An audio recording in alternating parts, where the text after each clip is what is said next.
Hola a todos. En esta ocasión me voy a ocupar de un caso resuelto en primera instancia por el Juzgado en lo Civil y Comercial número 1 de Olavarría, dentro del Departamento Judicial de Azul. Se trata de un reclamo por incumplimiento contractual contra una administradora de plan de ahorro previo para fines determinados, concretamente eh, la compra de un vehículo, y lo que se reclama es el incumplimiento contractual, los daños derivados de dicho incumplimiento, daño punitivo y la cancelación de la prenda que todavía se encuentra constituida sobre el vehículo. El incumplimiento concretamente es una falta en el deber de información, tanto en la etapa precontractual, contractual e inclusive eh, es una falta de información que termina traduciéndose en falta del deber de colaboración procesal ya cuando el tema está judicializado.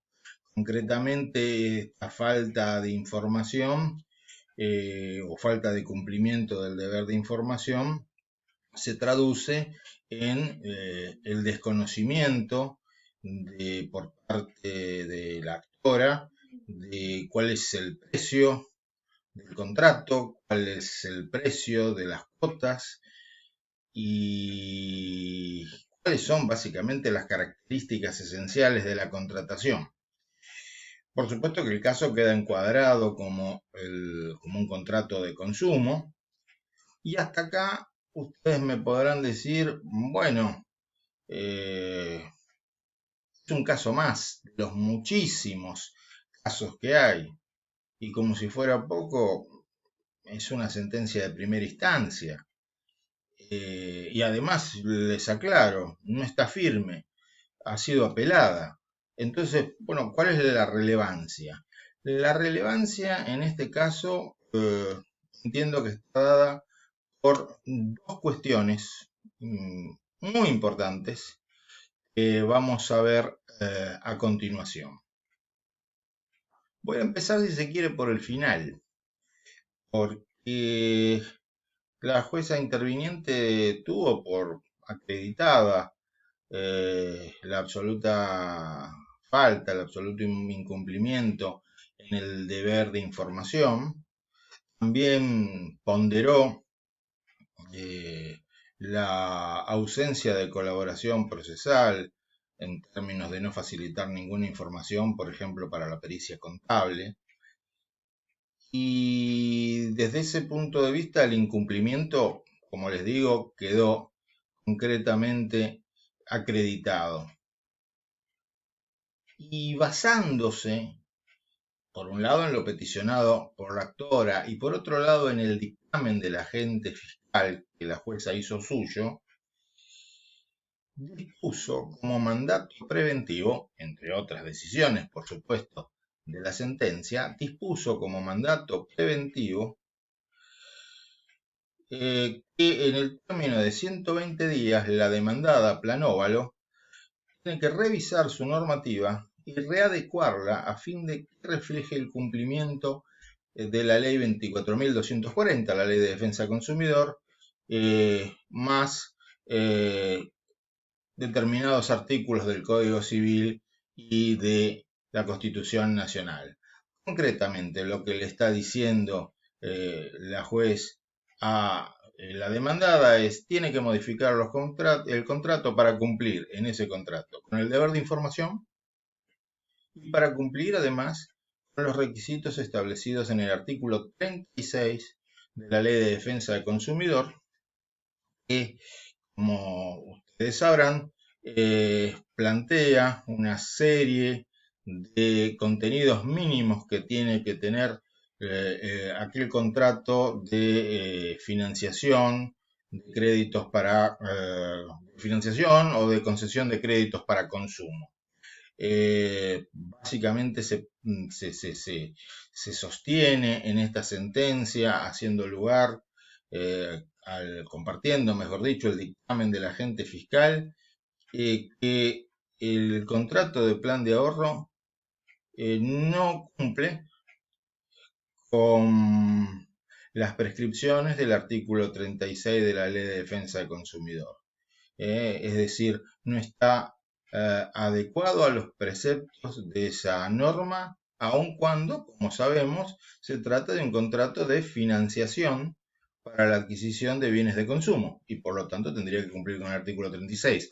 Lo que pasa es que, como se dice en el dictamen y se repite en la sentencia, no solamente en los contratos de planes de ahorro previo no se cumple, no se suele cumplir con esa normativa, sino que el órgano de Contralor, la Inspección General de Justicia, no ha adecuado tampoco su normativa en sintonía con el artículo 36. Es como que el contrato de plan de ahorro estuviera al margen de las modificaciones legislativas de las últimas décadas, ni siquiera hablemos de los últimos años, como en una parte resalta en su dictamen el agente fiscal, como si fuera una categoría que está afuera del sistema de protección de los consumidores. Y por eso le ordena como mandato preventivo, justamente para que no se repita el daño, la modificación de su normativa interna. Como se darán cuenta, este mandato preventivo no tiende solo a proteger a este actor concretamente, sino a todos aquellos vinculados por ese tipo de contrato. Le da 120 días para que haga una adecuación de las cláusulas contractuales a el régimen protectorio de la Ley de Defensa del Consumidor y todo el sistema de consumo desde la Constitución Nacional para abajo. Y también le comunica a la Inspección General de Justicia que deberá arbitrar en igual plazo de 120 días los medios para fiscalizar la conducta de la demandada y tomar los recaudos para que los contratos que se aprueben cumplan con la legislación vigente. Tema interesantísimo, realmente interesantísimo. Y dejo para el final lo que probablemente pueda resultar más novedoso y que tiene que ver con el tema del daño punitivo. Lo interesante de este fallo está en torno a la cuantificación del daño punitivo. Y para esto hay que hacer alguna explicación previa. El daño punitivo se introdujo en la Ley de Defensa del Consumidor con la reforma efectuada por la Ley 26.361 en el año 2008. Y en ese año se estableció un tope que es el de 5 millones de pesos. El máximo de multa es de 5 millones de pesos en el año 2008. Este tope no cambió. En el año 2008, 5 millones de pesos equivalían a 1.400.000 dólares. Dólares más, dólares menos, teniendo en cuenta que en el año 2008 el dólar cerró a 3 pesos 47 centavos. ¿No? 3 pesos con 47 centavos. Si ahora tomamos que con tantos dólares dando vuelta es difícil fijar o saber cuál es el verdadero precio del dólar, pero si nos detenemos en el dólar vulgarmente llamado contado con liqui, es una operación legal y por estos días de agosto del 2021 lo encontramos dando vueltas en los 170 pesos, nos encontramos justamente con que de 1.440.000 dólares hemos descendido a 30.000 dólares. Es decir, 5 millones de pesos son hoy más o menos $30.000. La capacidad disuasiva de esa multa ha disminuido brutalmente. Para algunos proveedores, el almacenero de la esquina, una multa de $30.000 puede hacer que cierre su negocio. Y para otros proveedores es un vuelto, literalmente. Entonces, en la práctica, como les decía, el daño punitivo perdió, o esta multa perdió su carácter disuasivo. Y por esa razón, comprobado para la jueza la gravedad del incumplimiento, dado por falta de respuesta, de información, falta de colaboración en el presente proceso, todos elementos que pueden configurar el mérito para imponer esta sanción, y teniendo en cuenta el cambio en el valor de la moneda, la jueza entiende que este tope establecido por la ley a la fecha se torna arbitrario y violatorio del orden público que impera en materia de consumo, y declara inconstitucional el tope y fija el daño punitivo en el monto de 10 millones de pesos.